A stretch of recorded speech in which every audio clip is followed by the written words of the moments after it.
Bora direto falar sobre o São Paulo com a volta de Lucas Moura, que está relacionado para a partida do Tricolor nessa sexta-feira contra o Fortaleza, Campeonato Brasileiro, jogo no Morumbis. Retorno do meio atacante depois de 10 partidas. Ele havia sofrido um trauma no joelho direito num confronto de 10 de março.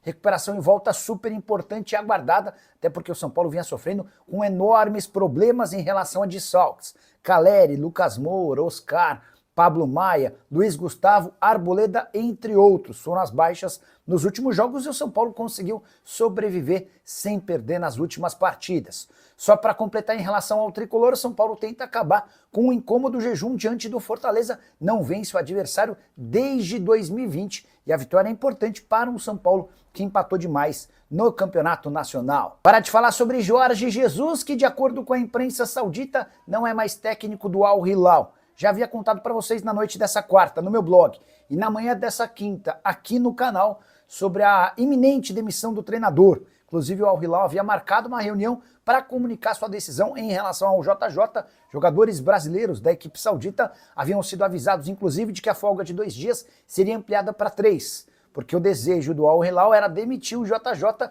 e já encontrar um substituto durante essa parada.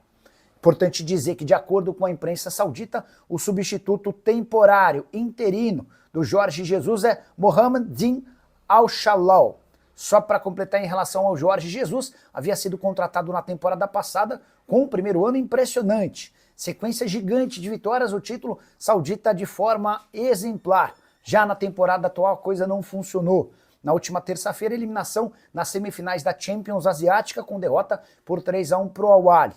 Distância em relação ao Al-Ittihad, que é o líder do campeonato saudita, é de 6 pontos a 5 rodadas do fim. Existia inclusive a expectativa de que o JJ pudesse ao menos comandar a equipe no Super Mundial de Clubes, mas a decisão do Al Hilal foi de dispensá-lo agora, a 2 meses do fim do contrato, caminho livre para a seleção brasileira contratá-lo, se é que o Edinaldo Rodrigues trabalhará com essa questão. Só para fechar, nessa atual passagem, a segunda do JJ pelo futebol saudita, 105 partidas no Al Hilal, 83 vitórias, 11 empates e 11 derrotas. Marcos Silva, português que comanda o Fulham na Inglaterra, é hoje tratado pela imprensa saudita como prioridade para o Al Hilal. Quero falar agora sobre seleção brasileira. Já havia contado para vocês na live de terça-feira e muita gente me chamando de louco que a CBF não desistiria facilmente do Ancelotti.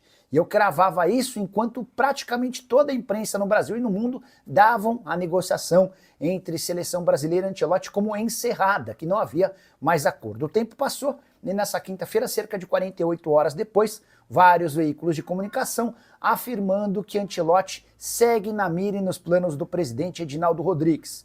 Eu havia cravado essa situação na terça-feira, porque não é que o Ancelotti é o preferido do presidente da CBF, ele é o muito preferido. É o plano A, B, C, D, E, F.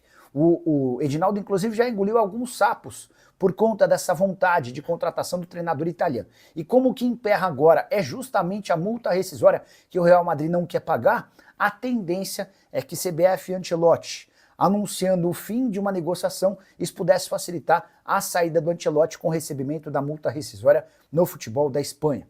A CBF topa aguardar as cenas dos próximos capítulos para entender se vai haver ou não a demissão do treinador italiano. Se essa demissão for confirmada em breve, aí o caminho fica ainda mais livre para que o Ancelotti se torne técnico. Se o Ancelotti ficar até o fim do Campeonato Espanhol, a intenção do Edinaldo Rodrigues é de esperar pelo fim de La Liga para anunciar seu novo treinador. Só para completar, nessa quinta-feira, o jornal O Globo chegou a cravar que existe uma negociação em andamento entre Abel Ferreira e CBF. Vou confirmar e reafirmar aquilo que eu havia contado no vídeo dessa manhã, depois de conversar com uma fonte importante na entidade máxima do futebol brasileiro.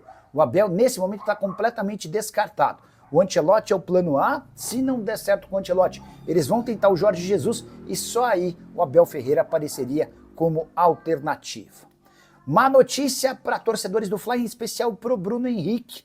A Justiça negou um pedido de sigilo do Bruno Henrique e de seus parentes naquela operação que envolve investigação de apostas esportivas. Dessa maneira, a Justiça enviou todas as provas colhidas pela Polícia Federal para o Superior Tribunal de Justiça Desportiva e para a CPI. E essas provas contra o Bruno Henrique e seus familiares acho que vai ser difícil para o BH comprovar algo contrário a uma manipulação em relação ao cartão amarelo que ele sofreu contra o Santos em jogo do Campeonato Brasileiro de 2023. Antes desse cartão ele vinha conversando com o irmão e por consequência o irmão com outros familiares em relação a esse cartão amarelo. Não se trata de uma mega operação que envolva, por exemplo, grandes empresas, mas a situação para o Bruno Henrique é bastante complicada. O STJD, inclusive, pode instaurar um novo inquérito contra o jogador no âmbito esportivo. Bora falar agora sobre a camisa da seleção brasileira, a famosa e tão barulhenta camisa vermelha. O site Foot Headlines, o mesmo que na semana passada cravou que Nike e CBF já haviam se acertado em relação a uma camisa vermelha, que seria a segunda para a disputa da Copa do Mundo de 2026, camisa amarela número 1 e a vermelha número 2, o Foot Headlines trouxe novidades. De acordo com a apuração do site, existe a camisa, já está tudo definido, mas diante da repercussão extremamente negativa entre o povo brasileiro por conta da camisa vermelha, que nada tem a ver com as cores da bandeira, e também por conta da conotação política, pelo vermelho estar associado a quem é de esquerda no Brasil, existe a chance de a Nike e a CBF voltarem atrás e substituírem esse modelo por uma camisa mais convencional. Gostaria muito de ouvir a sua opinião sobre o tema. Use o espaço para comentário para registrar o que você pensa sobre o assunto, beleza? Quero te atualizar agora sobre o São Paulo, o que há de verdade na notícia de que o William Arão foi oferecido ao tricolor. Essa informação repercutiu bastante nas últimas horas nas comunidades de torcedores são paulinos. Antes de gravar o vídeo, fui procurar um representante do São Paulo para saber se existe alguma coisa de fato nessa história. Que o William Arão voltará ao Brasil, isso parece líquido e certo. O contrato dele no Panathinaikos se encerra agora no meio do ano e ele tem conversado com alguns clubes como Cruzeiro, Atlético, Internacional, Grêmio e Santos. O Inter e o Santos já saíram da jogada. O Cruzeiro também não demonstrou a intenção de contratá-lo. Existe uma possibilidade de negócio com o Atlético Mineiro, caso o Galo não consiga um volante mais jovem. O Arão, que tem 33 anos de idade, fica livre no Panathinaikos depois de jogar na atual temporada 39 vezes com 1 gol. Sobre o São Paulo, perguntei para um dirigente do departamento de futebol e a resposta na manhã dessa quinta-feira foi de que não existiu nenhum contato e de que o William Arão não faz parte dos planos do São Paulo. Só para completar sobre o tricolor, Cédric Soares teve seu contrato prorrogado até dezembro de 2027. Jogador que chegou num contrato de risco e com um salário bem baixo para o Campeonato Paulista, existia enorme dúvida em relação à sua capacidade física, mas o Cédric deu conta do recado e jogou 16 das últimas 17 partidas do São Paulo, até por isso a prorrogação do contrato do bom lateral direito português. Quero falar agora sobre o São Paulo com chance de faturar dinheiro do Manchester City. Vem da Europa a informação de que Gabriel Sara, que foi revelado na base do tricolor e pertence ao Galatasaray, interessa ao poderoso Manchester City a pedido de Guardiola. Guardiola que busca um segundo homem do meio campo, já há algum tempo foram 2 janelas tentando a contratação de Lucas Paquetá, o negócio não aconteceu por conta da investigação de apostas esportivas. O Matheus Nunes acabou sendo contratado para o lugar do Paquetá, mas nunca vingou, então o Sara poderia ser uma alternativa para o Guardiola. Jogador que no São Paulo nunca conseguiu corresponder, mas em sua passagem na Europa vai muito bem, obrigado. No Norwich, disputando a segunda divisão, números impressionantes. Ele sai da Inglaterra para jogar no Galatasaray, onde é titular absoluto, 40 partidas, 2 gols e 7 assistências, e aqui vem a parte importante pro São Paulino. Como o Sara cumpriu todos os anos do período do mecanismo de solidariedade, qualquer negociação envolvendo o atleta garante ao São Paulo 5% do valor total do negócio. Então vamos imaginar que o Manchester City compre o atleta do Galatasaray por 40 milhões de euros.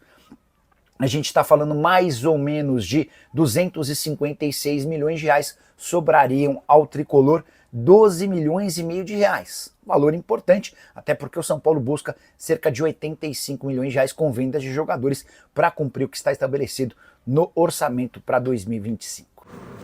Família, então é isso, ficamos aqui com o nosso giro de notícias do maior clube do Brasil. A gente está falando realmente do São Paulo. Se você ficou no vídeo até agora, não esqueça de deixar aquela moral, dar aquele like pra gente aí, vai ficar dentro de todos os sininhos das notificações. E a gente vai ficando por aqui, né? Um grande abraço no seu coração, segue pra mais, até o próximo vídeo, vamos pra cima, vamos que vamos.